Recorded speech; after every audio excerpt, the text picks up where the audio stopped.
Hey, Lisa, how are you? I'm good. How are you? I'm good. It's been a busy day. It's still raining here in the Bay, and we're It in is. May. Oh, dang. Yes, I It's been know. hot here in LA. It's been like Mm-mm. kind of baking potatoes a little bit. Nope, I'm still wearing sweaters and jackets out on dog walks. It's like 50s and 60s. I still wear sweaters out here anyway. Aren't you sweating balls? No, I'm not really a sweater, Oh, you're honestly. not? Not Okay, really. I that's usually am awesome. kind of cold. Maybe it was my thyroid, or maybe it's perimenopause, or maybe, I don't Or know. it Maybe could it's be my all. lipedema or something. I don't know. But you're not a sweater. But I'm not a sweater. So you can wear a sweater because you're not a sweater. That's I can. funny. And then everyone's like, how are you so hot? How are you wearing a sweater? I'm like, I don't know. I just am. I love it. Well, I'm hoping it gets warm enough here that I can start to not be wearing sweaters because I'm getting a little tired of cold and cloudy weather. So I know I live in the Bay, but it gets a little old sometimes. So You got a WTF to start the I show? do. Oh my gosh. So Johnny and I decided to play a game this year to book our trip, book a vacation for the year. Yeah. So did you know that you can go on Google Flights and you can literally put your departure airport and then you can not put anywhere in the to go, like the to section, and nothing in the dates. And you click on it and you can actually say, like, I want a 1-week vacation or a 2-week vacation in September, October. Well, it'll show you all of the flights all over the US and all over Europe and stuff. And we decided we were just going to go wherever the cheapest flight was to somewhere in Europe, we decided. And we were like, okay, this is going to be super fun. Will That's we be kind of in fun. Barcelona this summer? Where are we going to go? And when are we going to go? Because now that our kids are not at an age where we need to worry about school, we are like, oh my gosh, we are not set that we have to go in June or July, right? We can go in September, October. Yeah. It doesn't matter. Yeah. So we found really great flights to Barcelona. And then we found really great flights to like Amsterdam and Germany. And then we were like, oh my God, we could be in Munich for Oktoberfest. Oh, Like fun. that's going to be hella fun, right? Yeah. Yeah. So we are big points people. We, use points to book those kind of flights, and we're like pretty religious about it. So the other night we like find these amazing flights to Amsterdam, and we, transfer our points to United, and we book the flight. Well, then we see that there's another amazing flight at Air France to come back, and it's in the business sleep pods. And oh my God, I'm getting old. That sounds amazing. Yeah. And they have this great 25% bonus transfer. If you transfer from Chase to Air France, you got 25 additional bonus points. So Johnny and I are on our calculator doing our math. Like literally, we checked our math like 3 different times that we were transferring the right amount over. Well, we were 7,000 freaking points short. So we've booked our flight to Amsterdam, but we were like 7,000 points short on booking our flight back. No problem. We have more points. Just transferred more points. Yeah. Well, unfortunately, those 7,000 points took 3 days to hit the Air France account. And in that time, our flights that we were going to book are now 3 times the points price. Oh, no. As of today, I have a flight to Amsterdam and I do not have a flight home. Yeah. But the other bad thing is that all of our points now sit at Air France. So now we are obligated to use Air France for our flight back. Mm-hmm.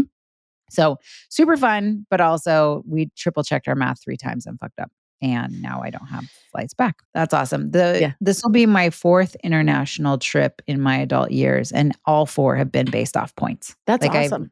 It saves a ton of money, and you use your credit card. Like we use our Chase Sapphire for all our daily purchases. Is that the best? Anyways. That's our best? favorite.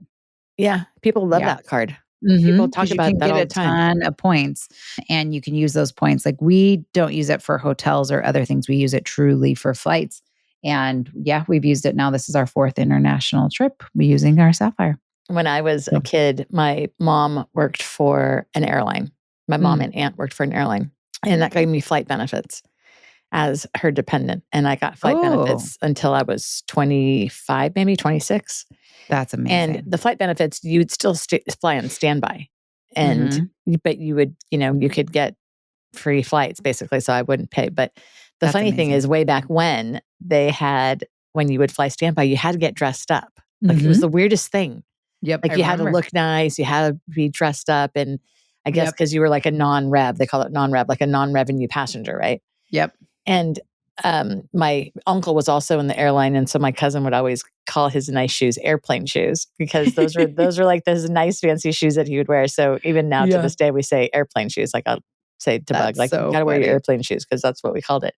But the first time I flew Southwest because you kind of had to get nice, but then Southwest was something so like novel that didn't matter. You could wear sweats and all things like that. So casual. So it was super different. All of a sudden it changed. And now when you're a non-rev, you can wear whatever you want. You can wear whatever you want. They are still pickier. Like my husband has several family members who work for airlines. And my daughter one time was flying standby and she was wearing leggings and they made her change out of the leggings.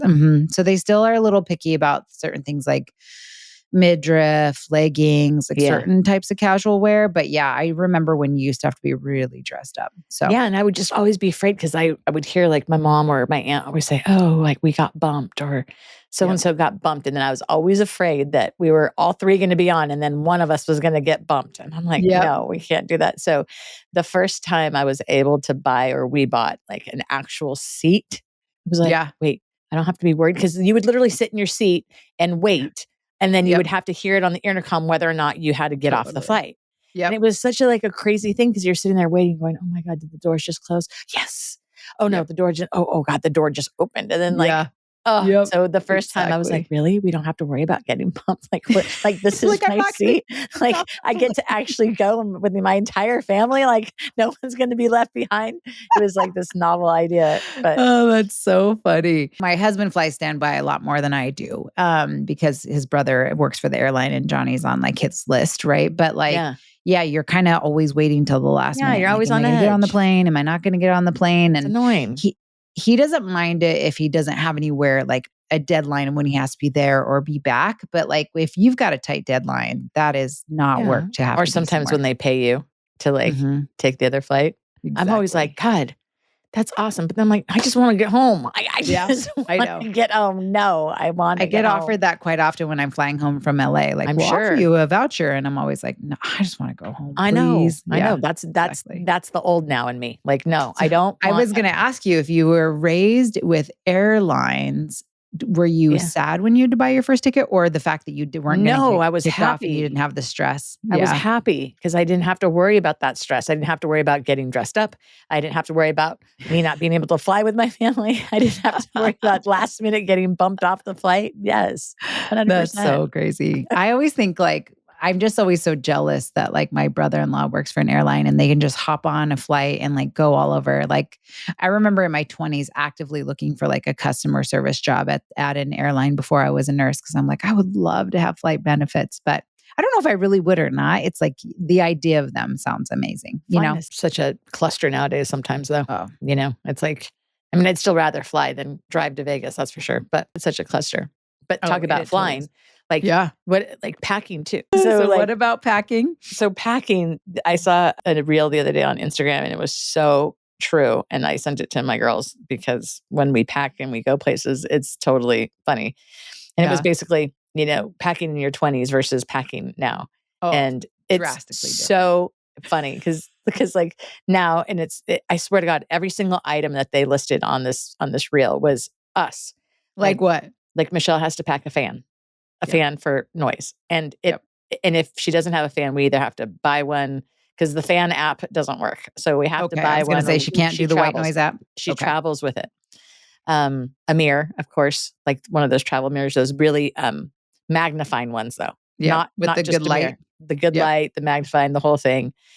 What else? Like there's what else do we pack in there? Like electrolytes. For drinking, like Advil, all of our hangover stuff, all of our vitamins. Yep. Exactly. Sometimes I like to take my pillow, but sometimes I can't take my pillow. But if there's a really good pillow there, I'll actually bring it home.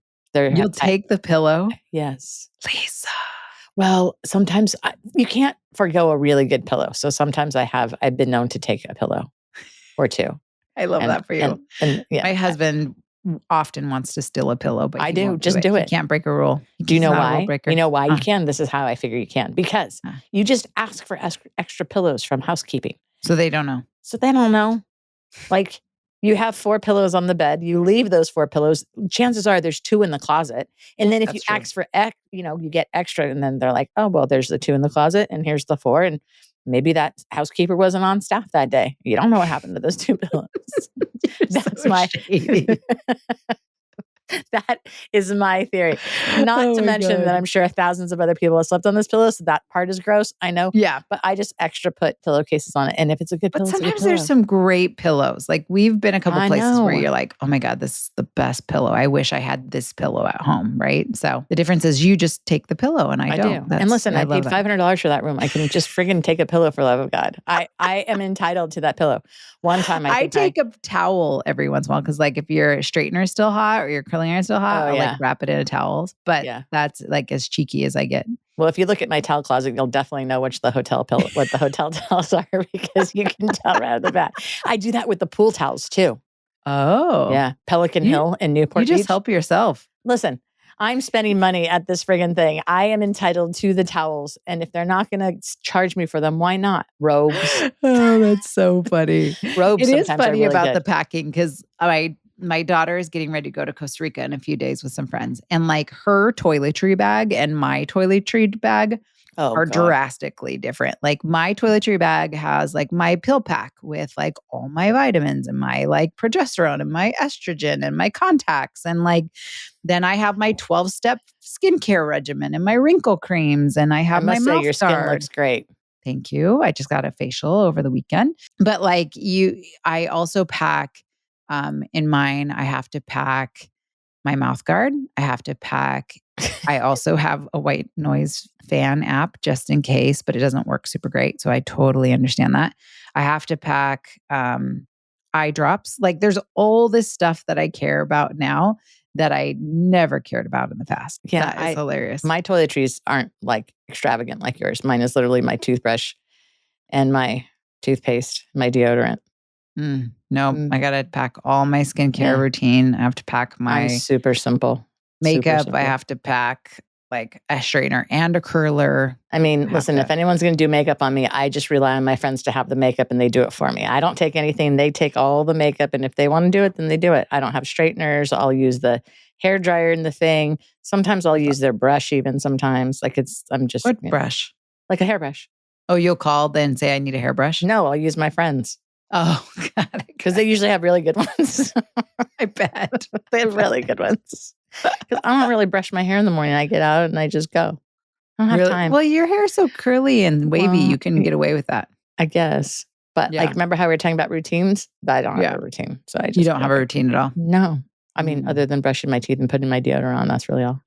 That's amazing. No, it's not really. It's kind of one of those things where I probably should, like I said, I probably should have more routines, but I don't. I just don't have the time. But like, I also think some of that is because like your career before you were in an OR all day. Why would you do your hair or makeup if you're just going to have a surgical cap and a mask? But listen, there are some nurses that get all dolled up regardless. And PAs in the OR. I mean, they got to look good in their surgical cap. I always had to make sure that this was done because that's all you could see was my eyeballs. Yeah, see? And then they'd have the lashes on and the whole entire thing. Yep. And then the cutesy little scrubs and all that stuff. I was just like, oh God, talking about sizes. You remember? So for the plus sizes, my best friend, Oregon, she can commiserate with me on this. So, you know, when you go into the plus sizes, they say it's like 0X, 1X, 2X, right? Mm-hmm. And I didn't know that that's what the plus size was because I just didn't know. And I was looking, I think it was at Target or something, and it was like, I don't know, they had like an XL. They didn't have a 2XL. They had like an XL, and then they had the 0X. Yeah. But I thought it was Ox. I thought it was an O, not a 0. So when I was like, that is so rude. The next size is called Ox. That is terrible. Oh my God. So now the joke is sometimes Michelle's lost some weight and I have too. But so now the thing is like, dang, we don't have to wear Ox anymore. And like all of our skinny friends are like, what? What's Ox? What's Ox? What's OX? What does 0X mean? I'm like, don't worry about it. It's just Ox. Like, that is so rude. Who decided to make that name so Ox? Funny. Like, as it is, you feel like a whale. Now you're an ox. Like, thank you.